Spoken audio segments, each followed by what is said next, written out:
Devy Planet, welcome into another episode of Devy College Game Day, where we talk about top 25 matchups and players you need to watch. We got some exciting games this week, including a possible upset with on fire UCLA, which we'll talk about right after the intro. Welcome to the Devy Planet.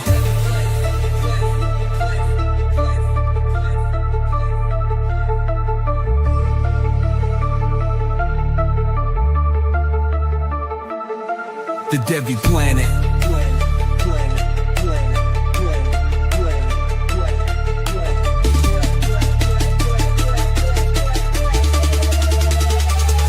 The Devy Planet.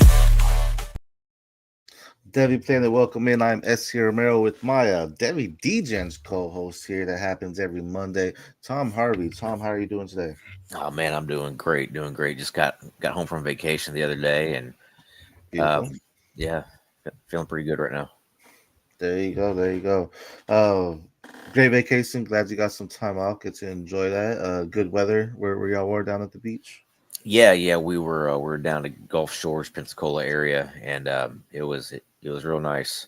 Pensacola Beach is great. There you go. Good time there. Always going to the beach is always fun. King tides are happening up here on the west coast here, so we're about to have some like 15, 20 foot waves is what they're saying, just hitting the shores there. So might try to get up to the coast, see what those are like, because it looks like it's a lot of fun as long as you're not down where it's actually happening, because waves can pull you out and then we might not see you again. But Yeah. that's as long as you can watch from a distance, it looks pretty fun there. But we got some good matchups here this weekend that we're going to talk about some of the top 25 teams and players we need to be paying attention to as well. I do want to start with the UCLA versus number 2 Indiana. Indiana's on fire with Fernando Mendoza, possibly a top NFL draft pick, depending on where you're looking. But UCLA starting off 0-4 is on fire right now, 3-0. Your former volunteer there, Nico Ionovia, is leading the charge there. Is it possible that they upset Indiana this week? No shot. No shot? No shot. Yo, Absolutely no chance. Never say never, right? I don't know. For Mendoza's been playing lights out. He's been playing really Mm-hmm. good there. You can even talk about Elijah Charant, who I don't think we're talking about as much enough. 6 touchdowns within the past 3 Omar weeks. Cooper's another one. Omar Cooper as well, for the wide receivers in Indiana. 6 touchdowns in the past 4 weeks, excuse me. And then he's just looking phenomenal right now. And 9 on the year, 603 yards for Charant. Omar Cooper, a nice speed guy as well, so that has versatility, able to get open for him. Really helping Fernando Mendoza shine. And 6'5" quarterback, pro size quarterback that you want. Looking really good. But again, what Nico's doing, he's looking very explosive. He's looking like he was in his days at Tennessee and really leading that charge. And you say no shot. What happens if Indiana does take the L this week? What happens if I sprout wings and fly? I mean, I don't know. It's to me, it would be the upset of the year if that happens. UCLA is they're not very good. Let's put it that way. Offensively, they don't have the weapons to be able to keep up. I don't know how they've done it the last couple weeks, but to me they don't have the weapons. They don't have the overall ability. Their defense isn't very good. Yeah, fair. And Indiana offensively is outstanding, and I just don't see a way UCLA can pull this off. Their defense is pretty strong too, so this is going to be a very tough matchup. I'm going to be curious on what's happening again. UCLA winning 3 in a row, so it'll be nice to have him behind Nico Lavia. So if he's able to go to Indiana, which is where it's at, so that makes it even better. And win. They have to go across country for this. This doesn't seem like a winnable game for them. Yeah. A lot of things happen in college football. We've seen crazy stuff happen, so we'll see. But Indiana's looking too much of a powerhouse right now. But again, never say never, right? A lot of things happen there. Next one here, we got Syracuse versus number 7 Georgia Tech, who is also undefeated at 7-0. Georgia Tech behind Tank Kings. looking great right now. Doing phenomenal, 101 yards on carries with 560 yards on the ground and 10 touchdowns for Haynes Keen's looking really strong. Is there a way Syracuse comes in and upsets Georgia Tech this week? There's a possibility. But Georgia Tech kind of has it rolling, especially with that being in Atlanta today. Mm-hmm. If Syracuse still had Steve Angeli running the show, then I would say then that would be an upset alert game. Mm-hmm. Ricky Collins hasn't looked good though there. Great. So I'm very hesitant to say that Syracuse can even stay in the game, much less win it. Georgia Tech favorite minus 16.5. Yeah, Georgia Tech. I I think they're just going to run all over them. With Mm-hmm. with King and with Jamal Haynes and with Hosley there. I don't see Syracuse stopping them, much less being able to score enough points to be able to pull off the upset. Again, if Steve Angeli was still running the show, then sure. But Ricky Collins hasn't looked very good. Right. And, Jamal Hayes, I like that you brought him up. A lot of people aren't talking enough about him. A guy that has speed, has versatility, has elusiveness, everything you want in the back, and also catches out the backfield if you needed to. Someone that people need to watch out for, as a day three prospect this upcoming class to make sure that he's someone that's on your radars because he could get some prime opportunity just to be something really good. So we'll see what happens there. Another big game here. We have two SEC matchups or an SEC matchup here. Number 8 Ole Miss at 6-1 versus number 13 Oklahoma at 6-1. Oklahoma lost the Red River rivalry when they played against Texas. It was what, like 20-3 or something. I do believe John Mateer is playing, if I'm not mistaken. Kewan Lacey looking phenomenal for Ole Miss. Mateer is looking great for Oklahoma. There's a lot of people to watch here. We talk about Trinidad Chambliss as well. Who are you excited to see in this matchup? Kewan Lacey, just really, really excited to see how he continues to put up big time numbers against everybody. Honestly, and Trinidad Chambliss, he good college quarterback. Not sure what his NFL future could possibly look like. Right. Really difficult to make that move from D2 to SEC to NFL. Especially with his size, he's not a big. He's not a very big guy. You can say the same thing about John Mateer, but at least Mateer has kind of steadily has been D1 his entire career, right? Yeah. And has looked the part for several years now. Yeah. Chambliss though. There's a possibility. I just don't. To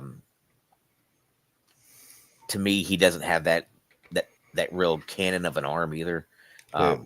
So, yeah, just kind of really looking forward to seeing Kewan Lacey, and honestly, and also seeing what Chambliss can do against that Oklahoma front, which is really, really good. Yeah, it'll be interesting to see what he can do. Chambliss and Lacey. Lacey definitely rising up a lot of prospect boards as a top Devy asset for the running back position, just on how he's playing. He really took over that main role and said, "Hey, I'm the guy here at Ole Miss here." But here, as you mentioned, is looking great as well. Looking to climb the mountain back after he went down with injury, just to be one of the top quarterback prospects. Should definitely be a good matchup. It is in Oklahoma, so that could be a telltales. There is just him being at home. Could be there's why to win, but Ole Miss again at 8, Oklahoma number 13. Oklahoma favorite minus 5.5. So that's gonna be fun to watch there. I do have Chambliss or Bryce Underwood, who's playing Michigan State at Michigan State. Who would you start? Chambliss, the explosiveness has he has a better chance of being more explosive, and just look at the overall season he's had. Whereas Underwood is still kind of figuring out the nuance of the game. Whereas Chambliss kind of seems to have it. Even last week against Georgia, he had a great game up until the very end. So I would say Chambliss. Okay. That's gonna be a fun matchup as Chandler says some possibly climbing up this board. We've said time and time again this QB8 class is deep, regardless of how many first round QBs go. This is a very deep quarterback class. We could find some hidden gems in the later rounds with the quarterbacks. Mhm. Next one here, we're gonna talk about number 16 Virginia at 6-1 versus number or not number unranked North Carolina 2-4. Is Chandler Morris someone that we need to be talking about a lot more as far as a Devy prospect, or is just a college quarterback? I think he's just a college quarterback. I don't see the huge. I don't see the huge arm out of him, Mhm. um, and that's kind of what it it takes a bigger arm in the NFL to be able to He's to be not able to work. Yeah, and he to me he just doesn't have that type of arm. right. Really good college quarterback. Has been a good college quarterback since he was at North Texas. Mhm. Um, but yeah, to me he's just a college quarterback. Yeah. Playing really well right now though. Fair. I do agree. What about Jamari Taylor out at Virginia there? The running back who has 512 yards right now on the season. 5'9", a little undersized there, Mhm. but still, again, 4.7 yards per carry, 8 touchdowns. It's always something good. Again, it's Virginia. They're ranked in the ACC. I don't know what that really means. Really, Miami's running away with that, but uh, is there anything to look for in Jamari Taylor? Um, Not really. To me, just doesn't have the explosion there that that they like to see out of the running back position. Um, Honestly, if he was averaging 6.7 instead of what would you say 4.7, Yeah, then maybe. But really, the top running backs that are really doing it are averaging over 5.5 yards a carry. mhm, So showing explosion there. sure. And Taylor, especially playing in the ACC where they don't, or there's not a whole lot of Right. whole lot of good teams there. He's just he's not putting up the explosive plays I'd like to see. Fair. Fair. Fair. Fair. No, I could agree with that. There's a lot more to come from him as far as what he's doing and what he can do there. Probably just so that may get some capital, probably practice squad. We'll see, but yeah, because Virginia, North Carolina, Virginia should run away with this. North Carolina just falling apart, not looking like they have been in past years. But so it should be a Virginia easy win for them. Something that might not be as easy or might get overlooked because Memphis just took their first L is number 18 South Florida versus Memphis, both 6-1. Speaking of running backs, let's talk about quarterback Byron Brown, who is averaging 4.8 yards per carry. Again, this is a quarterback though, with 475 yards on the ground, 1,695 through the air, a total of 22 touchdowns total, and 5 interceptions. But Byron Brown, if you want a guy that plays with grit, a guy that can run, also isn't afraid to take the hit, bigger sized quarterback that can take the hits. Um, South Florida should run away with this, or is it a tougher matchup with Memphis than we actually think? I think it's probably a little bit tougher matchup there. Memphis, took a horrible loss last weekend against UAB. Mhm. Inexcusable loss there. Um, but Bounce back game. yeah, and I'm not sure what their quarterback status is for this week. I haven't seen Mhm. that. I know he got knocked out of last week's game, Yeah. and was wearing a boot basically all week long. But um, if we're doing kind of apples to apples here, I'm going to say South Florida. Not necessarily runs away with it, but wins comfortably. It does say he is playing today, Okay. Byron Brown. So that definitely is to tell the factors there. So, No, uh, I was talking about the Memphis quarterback. oh, gotcha. Yeah. Okay. Um, yeah, but the Memphis or excuse me, South Florida going kind of under the radars after they've been getting a tremendous season. Memphis again just took their first loss, so they ended up dropping out of the top 25 after being in for the a good time now. Being undefeated now, dropping out though, but can't the ACC is kind of you can't take them down. South Florida's just favorite -3.5, so it could be closer than what we want. Speaking of closer games here, when we started the season, there was talks of the Norris Sellers being the 101. Many people had that on their board, saying he's top quarterback prospect, very someone that has mobility, has speed, has a good arm. A lot of people had that. Now 9 weeks in, we're talking about Alabama quarterback Ty Simpson as a top NFL prospect, possibly a top 10 NFL draft pick. At number 4 with Alabama 6-1, South Carolina unranked at 3-4. Now we're looking at possibly the Norris Sellers coming back for another year. Jay Simpson going in, 18 touchdowns, 1 interception right now in the season for Ty Simpson. Jam Miller looking great. Jerry Bernard, Ryan Williams. We can talk about different players for Alabama or South Carolina. It's just the Norris Sellers shows, and they don't really have much as far as weapons there. No one's really stepping up to take it to that next level. Is there any shot that South Carolina wins this week? No, South Carolina can't move the ball. They have zero weapons offensively, and Sellers is going to have to carry. Is going to have to carry the load. I was looking at stats the other day. He's averaging like 1.8 yards per carry. He's got he has like 100 carries for 108 yards or something crazy. So he's not doing the, he's not putting that team on his back, and carrying. Yeah. And then they have no offensive weapons for him to be able to utilize. Nick Harbor's okay, but again, he's not a. He's learning how to play the wide receiver position, and this Alabama defense is going to shut him down. So I don't see any possibility of this happening. And the fact that they don't have a running game either is going to hurt. South Carolina. South Carolina. Yeah. It's going to hurt them pretty badly in this game. Yeah, you said 1.8. You were being generous there. 1.3 yards per carry for the Norris Sellers. 1.3. There you go. Yeah, just not doing much as far as when we talk about dual threat quarterbacks, right? That can't do it. I mean, he's the thing for him. It's always been he doesn't know when he needs to run. He doesn't know when he needs to pass. He's kind of mixing those up in there. And he puts the ball down when it's like, hey, you can extend the play and wait for your guys to get open, and then he tries to force it in when it's not happening either there. So a lot of interesting things can happen there for South Carolina. It is a fun story to tell, but I don't see it right now with Lenora Sellers. I see the talent, but right now it's just raw talent. Yeah, not really put together on the tape talent there for it. What's also telling me he's taking a lot of sacks too.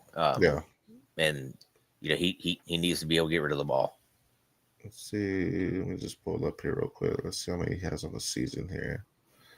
Sacks 25 on the season, past 2 games, 11 in the past 2, and that's against LSU with 5 and Oklahoma with 6. So again, just taking them left and right, again, not knowing when he needs to, when he shouldn't as well. So there's a lot of things that can happen. I think we're further away from him being a top NFL draft pick than what people think. Like I feel right now people are saying, oh, he's could be the 101, he's first round pick. I think we're actually a ways away from that. I don't know if he's a first round pick at this point. It looks nice, but I mean, I guess we've seen the combines happen and that kind of changed things, but we're going to need to see a lot more than actually that happening. I feel like this one should be a good one as well as we go deeper into the SEC. Number 15 Missouri at 6-1 versus number 10 Vanderbilt 6-1.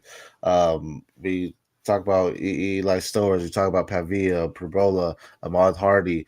There's weapons left and right. This is actually, if we're talking about last year, I don't know if we're really talking about Missouri and Vanderbilt as we are this year, just with the weapons they have and how both teams have really transitioned to be kind of powerhouses in the SEC. It feels like. What are your thoughts on this game? What are we excited to watch?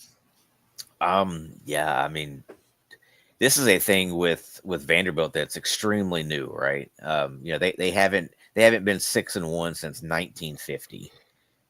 So they're excited there. They're actually drawing a crowd now, and with this thing being in Nashville, this could be it's an exciting time for Vanderbilt football, right? Yeah, 100%. But Diego Pavia, a lot of heart, a lot of grit.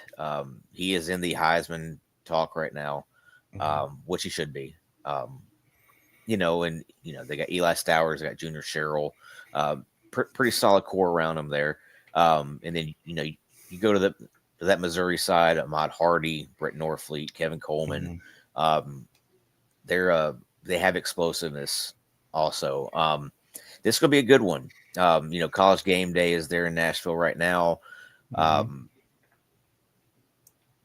whoever wins this game has a pretty decent shot at going to the college football playoff. Honestly, Yeah, yeah, it'll be Th- very nice this is almost a for it CFP to happen. eliminator game.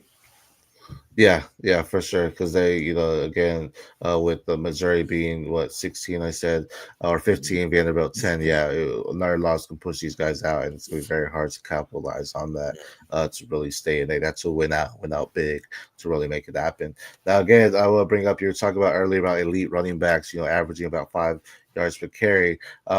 Diego Pavia.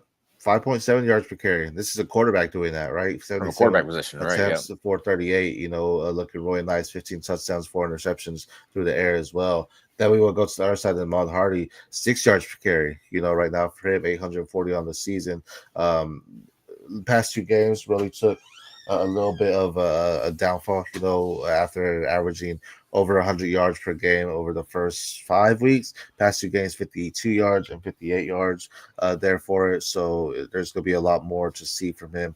Vanderbilt has a nice defense that, we're not talking about enough as well. So it'll be interesting to see what Hardy can do if he's able to run around them. This is a big win for them. Again, just one loss. They lost to Bama 27-24. Wasn't even that bad of a loss. Mhm. So, I think Missouri's ready to play. But then we talk about Eli Stowers. I know you say Michael Trigg. We talked about Kenan Sadiq. Eli Stowers needs to be an argument for a top tight end in this class as Sure. well. Lead the team in Vanderbilt with receptions, 355 yards, 28 receptions, and 2 touchdowns as well. Then you have Kevin Coleman. Again, you're going back and forth with these guys. This should be an excellent game.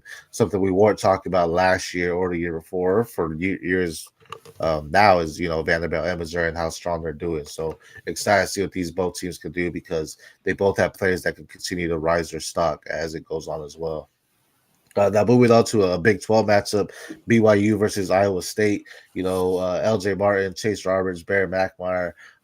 Then you have Rocco Beck on the other side. With Iowa State at 5-2, who is unranked. BYU, possibly the best team in the Big 12, undefeated right now, 7-0. Any thoughts here between this matchup? Yeah, that's a little bit of a surprise to me. I kind of had BYU more towards the middle of the pack than at the very top. Right. Um, but Bear Marsh playing well. Chase Roberts is playing well. LJ Martin, obviously doing his thing there. Um, and defensively, they're kind of shutting teams down a little bit. Right. Stout. Iowa State seemed like they've kind of fallen on hard times the last couple weeks. Um, but I'm going to go with BYU to win this game. I don't think Iowa State has enough offensively, as far as the wide receivers. Mm-hmm. And that's kind of been their issue all season long is that they're just not they're not explosive enough. They're not giving Rocco Beck enough help. They're on the outside. Xavier Townsend's been okay. Jay Sewell has not been what we expected him to be. Yeah. And and then their running backs. Abu Sama's been fine. Hanson's been Carson Hanson's been injured the last couple weeks, which has hurt them. Right. So I just as far as offensively, I think BYU has the edge. Mm-hmm. Defensively, I think they're probably pretty equal. Mm-hmm. Offensively, though, BYU's I think is going to end up kind of running away late in this Yeah. game. Barry Backmeyer, Rocco Beck, similar stats, both with 9 touchdowns, both with 3 interceptions. Backmeyer has 1,300 yards, where Rocco Beck has 1,600. So very similar in stats there. L.J. Martin, 774 yards on the ground and 4 touchdowns. Looking strong, got him better with his fumbling issue, which was an issue last year. And again, I'll keep talking about Chase Roberts until he gets drafted, but this is a guy we need to be watching out for. BYU is actually not favored. Iowa State is at -2.5. So I think I would definitely buy that because I don't think it's going to be. I think BYU can win by a touchdown at least there for it. Now we have number 23, Illinois versus still unranked Washington at 5-2. Doesn't make sense to me because Washington has a trinity of awesome guys there and Demond Williams, Jonah Coleman, Denzel Boston. Illinois, Hank Betty. You can talk about Luke Altmaier. Washington favorite -3.5 though, even though they're the unranked one. Are we sleeping on Washington? A little bit, yeah. I mean The that game defense against isn't great. that game against you know against Ohio State, a few weeks ago, it was close until the fourth quarter. Hmm. Um, so it's not like they just got blasted in that game. Hmm. Um, Obviously, offensively, they didn't do much of anything. I think they only scored 6 points, Hmm. but that's just that's the Ohio State defense. They shut everybody Yeah. down. Right. Um, but Jonah Coleman, Denzel Boston, Roebuck, has been playing really really well for a freshman there. Hmm. Um, Damon Williams, he had a really bad game last week. Yeah. Really really bad game last week. Yeah. Um, so he has to kind of he has to you know correct those issues Hmm. in order for them to keep winning games. Um, but I believe in Washington more than I believe in Illinois. Yeah. You So, know, Washington hasn't been just absolutely destroyed in a game the way Illinois has. right. You know, what was it, 63-10, the way they lost to Indiana? Yeah. Well, it was pretty bad. That's really what Yeah. really So skylighted Indiana there, and then the way they beat it. Yeah, 63-10. yeah. So I mean that's a demoralizing loss. Mm-hmm. So I'm going to Demoralizing. I go with like that. I'm going to go with Washington to win this game. Hmm. The 3.5 seems about right. Especially this game's in Washington, right? It's in Yep. Seattle. Yeah. Yep. So yeah, I'm going to go with Washington to win this game. 6 to 10 points. Okay. Now they are favorite -3.5. You mentioned the losses there. Washington, their two losses, Michigan and Ohio State. Both games they didn't score more than 10 points Right. there. So that was just the offense not getting it going there. But again, you mentioned Illinois and that lost 63-10. Then they lost last week versus Ohio State 34-16. Altmaier, big hope coming in, just hasn't lived up to it, in my opinion. Really just kind of been a he hasn't been bad. He just hasn't been great as he looked the season before, in my opinion. Coleman, 12 touchdowns on the season, 568 yards. A lot of people love him as possible RB2 of the class here. Then you bring up Denzel Boston. I think he could be a first round wide receiver. He has great concentration, probably the best in the nation right now when it comes to concentration in the middle of the air, just willing to adjust and understand what he needs to do to make sure the ball's, coming down with him as well. So I do have Washington winning this one too, and I think they have more players that we need to be watching for than the Illinois one. Now we're going to our Big 12 matchup. Oklahoma State, who just looks bad, versus Texas Tech. Yeah. Texas Tech 14, 6-1, favorite 37.5. This should be an easy win for Texas Tech. I talked about BYU being, top Big 12 team. Texas Tech, though, is right there. They have a strong defense.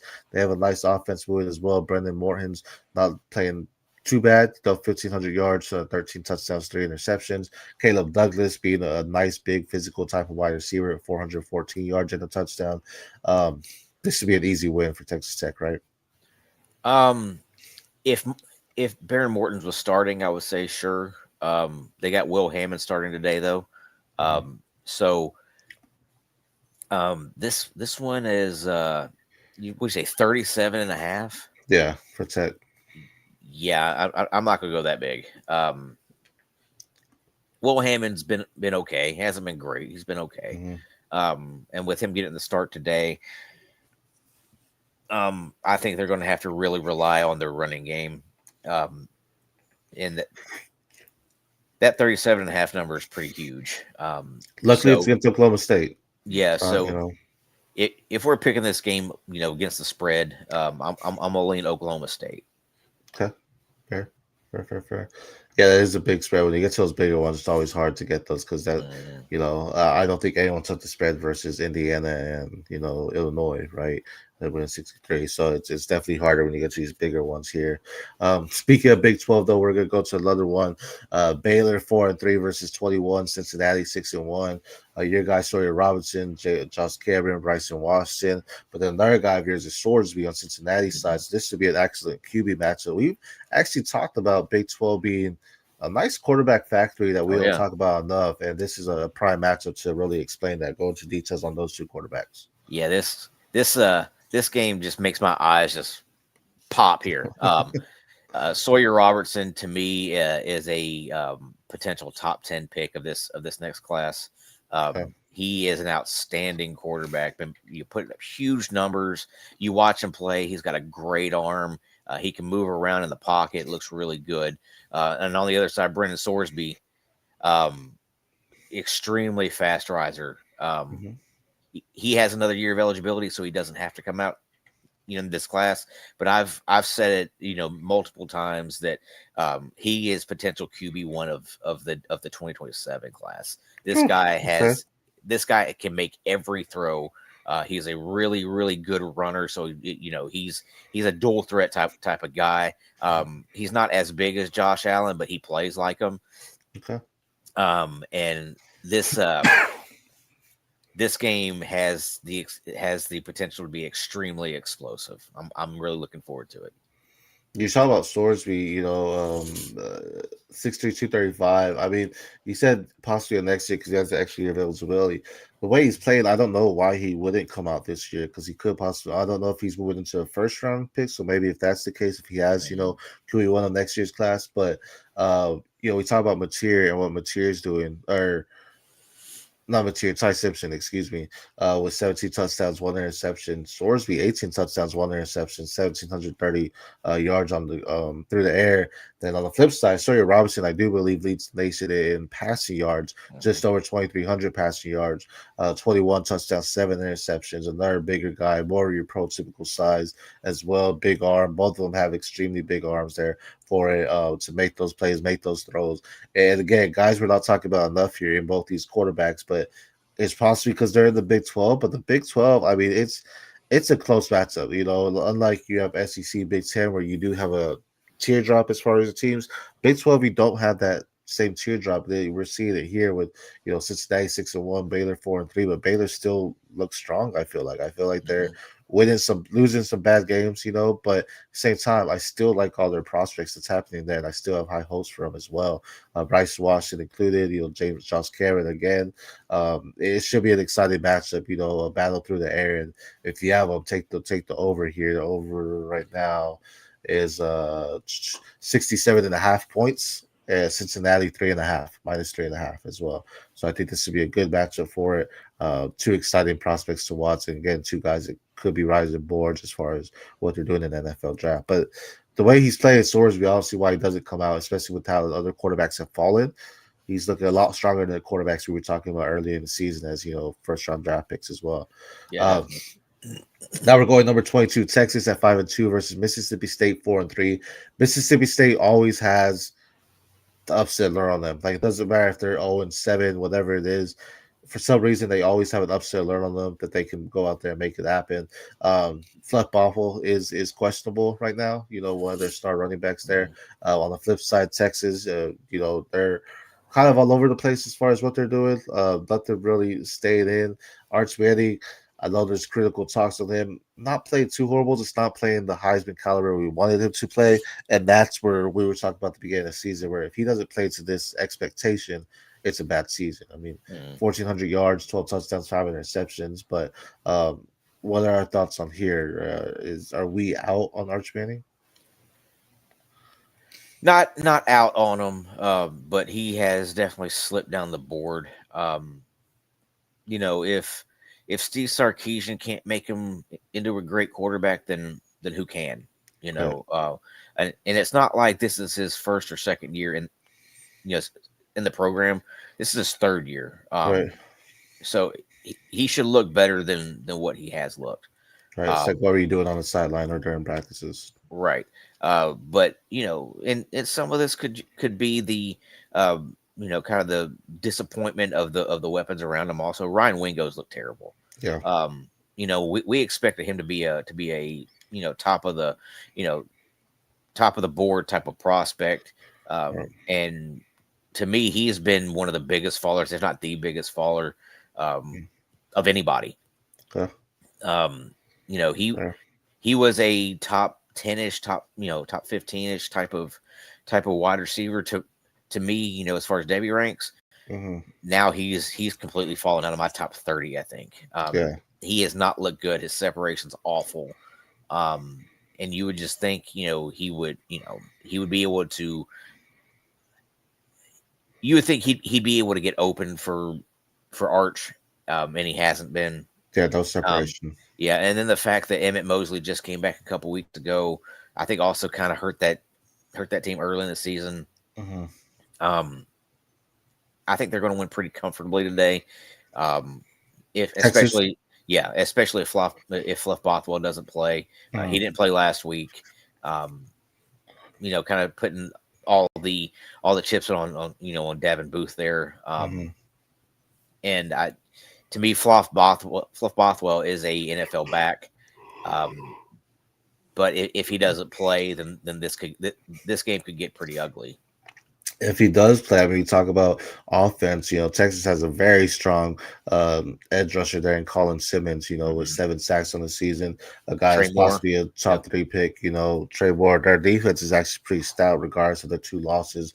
Hmm. So it should be good to see. But again, Mississippi State, I say never cut them out. Texas is favorite -7.5. I think I'd take that. Hmm. Because I it might be closer than we think. 47.5 total too. I might take the under on that as well. Um, Going to a matchup that should be an easy win, but again, low easy wins in college football. Wisconsin at 2-5 versus number 6 Oregon at 6-1. Oregon took their loss versus Indiana 30-20. Came out, had a great game last week. Dante Moore, Decorian Moore, Kenyon Sadiq. We can go on and on about prospects at Oregon right now. Is there anything specifically you're wanting to watch in this game? Yeah, I want to see how many points Oregon can put up on them. This is an important game for Oregon. It's not a big game, obviously in the national landscape, but it's an important game for them to be able to show that their offense is able. They had a really tough time against Penn State and against Indiana. Just being able to move the ball. Mm-hmm. Um, and Wisconsin is pretty terrible, so Mm-hmm. they should be able to put up a lot of points here. I I think for their just for their mental psyche here, I think that they're going to have to put up quite a bit of points. I put up 56 against Rutgers last week, where they only Yeah. put up 10 points. This should be another one. Oregon Hmm. to finish out the schedule: Wisconsin, Iowa, Minnesota, USC, Washington. Washington has been kryptonite before. USC looks good as well. So this should be an exciting beginning to the end of the road here for Oregon and what they're going to do. It's the Grateful Dead. Uni is coming out though tonight, Hmm. so it should be very nice for them. If you're able to get those kicks, I would definitely recommend it because they look really cool there as well. But Oregon, Dante Moore is still climbing the ranks. He's possibly one of the top Yes. quarterbacks off the board. Kenny Sadiq, one of the top tight ends, possibly off the Hmm. board. Mateo Ugalady, one of the top edge rushers. Dylan Thielman. They have a lot of potential first-round draft picks They there. do. On the flip side, Wisconsin, not so much there. But with the loss they had against Indiana, hopefully they get that rematch in playoffs. And next thing you know, maybe Dante Moore gets his revenge against Mendoza and kind of flips some things happening there. Um, he wants to join the show too. He's Yeah. saying go Ducks. Next one here we have ACC matchup: Stanford versus number 9 Miami.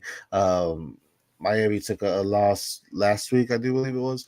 To Louisville. Yeah. Yeah, to Louisville. Pretty upsetting loss. Unranked Louisville went out there 24-21. Carson Beck kind of fell off there. He had like 5 interceptions. What do you have? 4 interceptions. Yeah. 4 interceptions. And did not look good at all in that game. Yeah, and that's something we've been talking about here. Like we don't understand where this hype is coming from. He fell off your Heisman contender list. Does Hmm. that mean he fell off your first round idea of a prospect as well?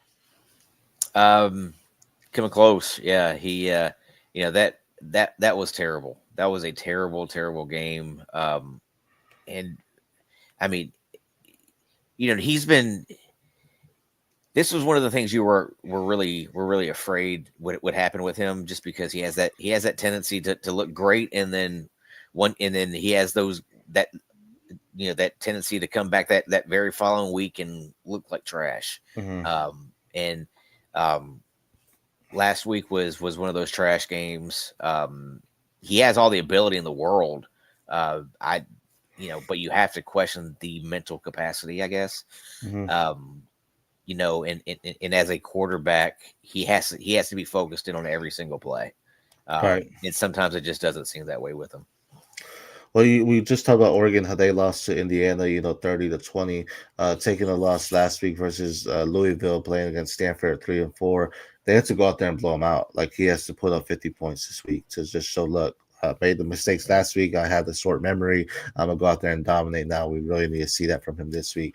Mark Fletcher, Malachi Tony being talked about as a top freshman in the class right now as far as the wide receiver landscape. 510 yards, 3 touchdowns, looking very explosive there for him. So good weapon they have there as other wide receivers haven't stepped up as much in Miami. So should be interesting to see, but they need to have that blowout. They need to have that bounce back game this week against Stanford. Yeah. Big game this week, actually. I think should be better for the game of the week here. Texas A&M number 3, the best team in Texas, I might add, at 7-0 versus LSU number 20 at 5-2. LSU we know has a great defense. This is one of those. How do you stop um an unstoppable first versus an immovable object as far as the Texas A&M offense versus the LSU defense? Mhm. Marcel Reed, Heisman contender. Ruben Owens has come together over the past couple of weeks there. Mario Craver, KC Concepcion versus the LSU defense that is very stout, very good. They have given some losses up, of course. But what are our thoughts here? Can Marcel Reed run all over the LSU defense? This is going to be his biggest test yet, I think. That LSU defense is pretty solid. They have two really good corners on the outside there, so Concepcion and Crave are going to have to work, Right, in order to get open. right, LSU's problem has been running the ball. They have not been able to run the ball at all, right. which is confusing. With the backs that they have there.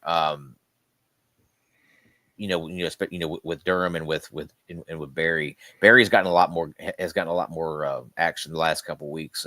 He's looked Mm-hmm, okay, but overall they just can't run the ball very well, mm-hmm, and that's been their downfall, I think. Aaron Anderson has to, he has to be healthy. He hasn't been the last couple of weeks. He's played, but he hasn't been healthy, mm-hmm. and it's kind of showed, with their consistency in the passing game. Um, Barry Brown's kind of stepped up a little bit. I still don't believe in him, as far as being a big time Devy prospect. Right. I think he's far too inconsistent. Um, this game could be a very low scoring game, Yeah. honestly. We're looking at this game could be, like a 17-13 type of game. Yeah. It's not lower, I feel like, just on it. Yeah, Again, it's gonna be this one might be whoever scores the touchdown first, not a field goal. Whoever scores the touchdown sure. first ends up winning. Yeah, Because I mean, on the flip side, Cassius Howe, we talked about Colin Simmons for Texas. Cassius Howe 8 sacks on the season. Shereen York, a phenomenal linebacker for them at A&M, 41 tackles. This A&M defense is really nice too. I'm talking about their offense being really explosive, but their defense is actually really good and stout. And the way thus far has been played, I don't take it out there. A&M could probably stop them. Marcel Reed, 1,700 yards on the season through the air. Garrett Nussmeyer, 1,638, right? Marcel Reed, 15 touchdowns. Nussmeyer, 11. Marcel Reed, 4 interceptions. Nussmeyer, 5. There's more bad things on Nussmeyer's end than I feel on Marcel Reed's end. That could be the cost that, A&M might be able to get those turnovers to make it easy field position. LSU can as well, don't get me wrong, but the way Marcel Reed's been playing in the backfield, just being explosive, being aware of his surroundings and getting out the pocket. I think it's very possible A&M definitely just kind of goes all over LSU and wins by a couple. They are favorite -2.5 yeah, A&M, so I might take that though because it could be 3-point game, something like that. But still, it should be interesting to see this matchup. yeah. You Yeah, can't convince me that Nussmeyer isn't, injured to some degree either. yeah, He had there was a preseason injury that they were trying, that they seem to have kind of covered up a little bit. mhm, Brian Kelly keeps saying he's not hurt, and then Nussmeyer, says, he's not going to comment on it. right. So to me, there's something off there. Right, it's kind of like just play because you're going to NFL. We gotta show Mhm. your tape here, right? Instead of being like Coach Prime giving his team practice a good practice scrimmage to get some tape to the transfer portal and stuff. It's like, let's fire, man. there's something going on, but yeah, this is not what we expected for LSU this year. Boston College 1-6 versus Louisville at 5-1. Again, just came off the Epsom versus Miami. Miller Moss, Isaac Brown, Chris Bell, three guys. We're not Miller Moss, so we'll necessarily talk about, but Isaac Brown, I know that's on a lot of people's radars. Chris Bell definitely rising up the ranks there as well as a day two pick that could be a very high day two pick. Just a very physical type of wide receiver that has the ability to bring the ball out and win those contested catches. Where do you have Chris Bell in your ranks, or as far as your thought as a Devy asset? He's definitely rising up boards. He's got a very solid build. I think he's 6'2", 220, something like that. And anytime you start getting recognition as a Biletnikoff, potential winner, I think I think you have to start taking him seriously. Yeah. He's been very, very good there. He's made Miller Moss look better than what Miller Moss is. Yeah. One You of those type know, of wide receivers. yeah. Both him and Cullen Lacey have looked really good there. Then Isaac Brown, I still think he's too small with and it has already had kind of those has already had a soft tissue injury. And to me, those guys aren't very dependable moving into the NFL. But he's very explosive. He's one of those guys who can run away from everybody. Yeah. So you give him a crease and he's gone. And Sure.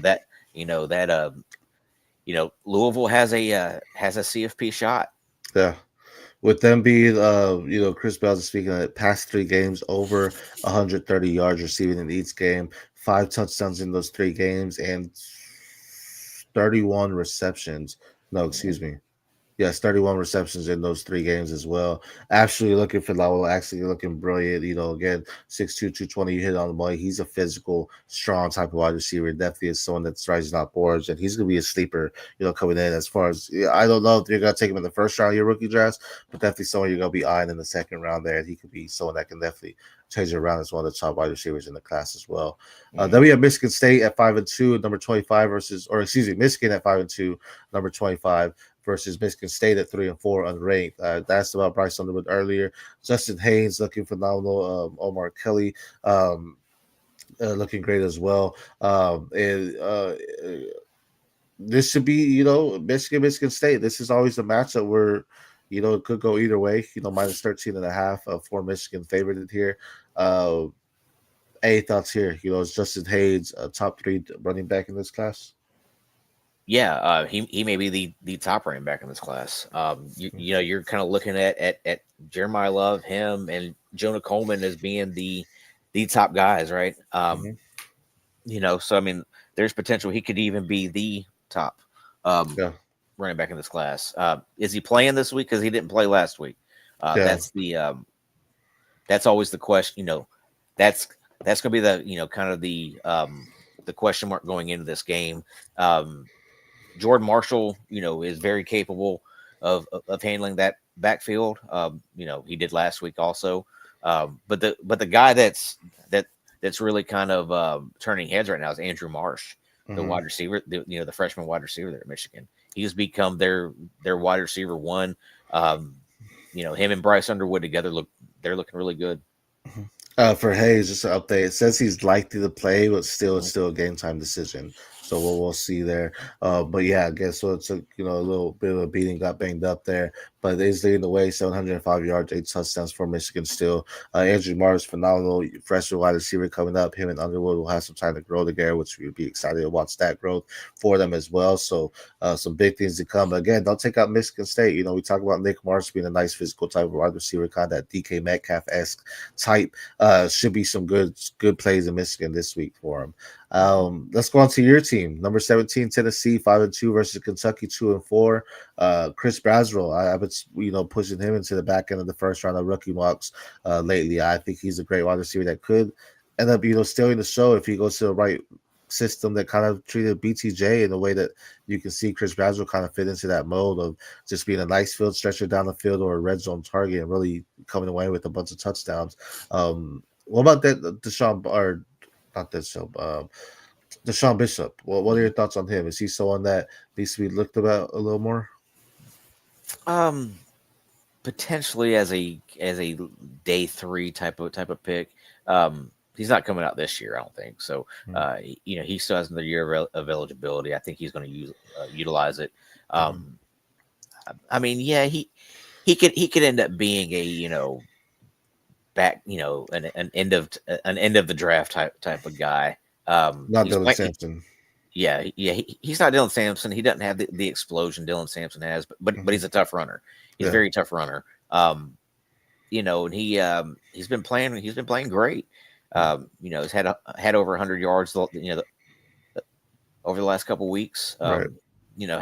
Had over. I think he had 123 against Alabama, Yep. if I'm not 2 mistaken. touchdowns too. Yeah. So he has ability, Mm-hmm. uh, but I don't see him as a big time Devy prospect. He's a guy that probably is going to be a practice squad guy to start off with. May get a look throughout his career to be able to join the 53 man, Right. get a little bit of playing time. Um, but to me, he's not a big time Devy prospect there. Yeah. You're more along the lines looking at the wide receivers Tennessee has with Brazel and Mike Matthews and Braylon Staley. Yeah.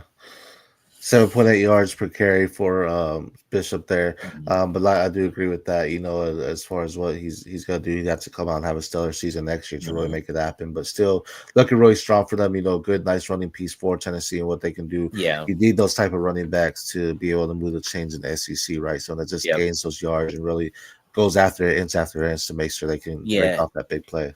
Well, he's also kind of a stiffer runner. He doesn't have those kind of fluid movements to be able to make people miss, especially in the Right. NFL.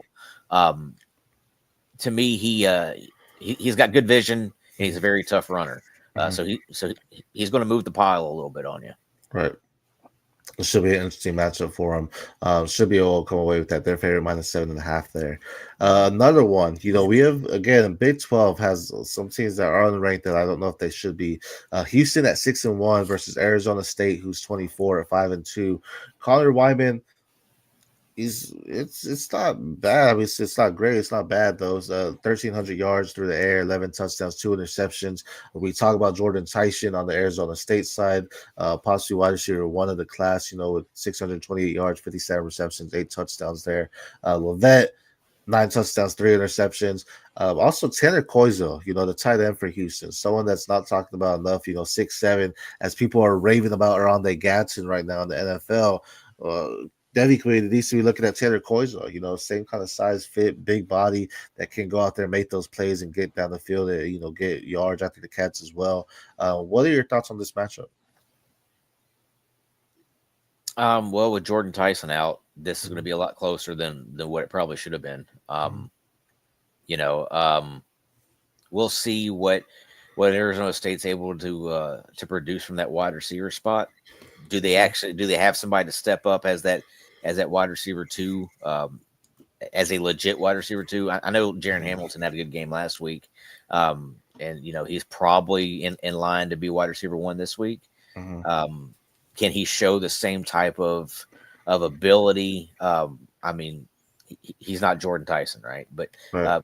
can he show the ability to be the next wide receiver one at Arizona State once Jordan Tyson's gone? And Koziel's fine. I don't think he has a great athletic profile. Yeah, fair. But with that size, he has ability. To me, he reminds me more of like remember Zach Kuntz from a couple years ago when Yeah. he was at Old Dominion. That's kind of what he looks like to me, Fair. which is more of a practice squad guy. Which ended up being he had a great combine, kind of pushed him up, but then as you mentioned, just more the practice squad guy there as well. This was gonna be interesting because as Jordan Tyson is banged up, I've been saying time and time again, Jordan Tyson makes Sam Levette better. He's that type of wide receiver that just elevates the quarterback. Sam Levette's not the one elevating Tyson there. So, last week he had his second worst game of the season as far as completion percentage, just under 60%, one touchdown against a win with number 7 Texas Tech, 26-22. But Sam Levette, this is going to be a big game for him, because again, U of A is another unranked, but being a 6-1 team, the vet needs to go out there and lead that team when he doesn't have a star wide receiver, and this is a reason why I've not pushed Tyson into that wide receiver one for me. It's been limit for it is just because he has had injury problems throughout his career. That's going to be something that's concerning. He's very nice as far as a wide receiver when he's on the field, but those injuries are concerning for that next level and what he's going to do there. So limits should be, I think, a firm grasp on the 101 as far as the wide receivers. And it'll be interesting to see what happens with Tyson come combine season or what he's going to do there as well. Those are all our top 25 matches. What we have is we're getting right up top of the hour for kickoff. How are you doing in the Tampa Bowl? I think I'm 34th right now overall. Still trying to sneak into that kind of playoff, into that top 25 playoff range. Mm-hmm. Is it only? Yeah, I've 10-6 right now. Oh, I actually moved up. Let me see. Hold on, 1 second here. I think I'm 11-5 with my record, but overall points wise, I think I'm sitting at 34th overall. I'm third for my record here, but I'm 1, 2, 3, 4, 5, 6 in points overall for my team here. So we'll see. I did just pick up Underwood here. I had Chambliss, have more, have LJ Martin, Kim Coleman. I have some bye weeks that are going to hurt me this week though too. So in my division, I have the most points. But overall, as far as everybody who's playing, I think I'm 34th overall in points. Let me see what the points looks like for the total. I picked up Kobe Wilson too, so I had to drop Brian West Coast, picked up Kobe Wilson. I'm not starting him though over Sherrill for Vanderbilt. Yeah, I don't think I can. So that'll be a fun one. Seeing how that all shakes up and what's going to happen there in the Tadpole Bowl. A lot of good things to come there. Right. Need to see if there's a full rankings as far as point spreadsheet. But anyways, for everyone that's tuning in, we appreciate y'all joining in. This is a good week for college football as we get closer to the playoffs and what's going to happen there. Stay tuned to the Devy Planet. Stay tuned to Monday on the Devy DGens. We have our FFU roundtable coming in later, so make sure you're tuned into that. And for everyone in the FFU, we appreciate all those that are watching, and we will see y'all next Saturday. Later. FFU.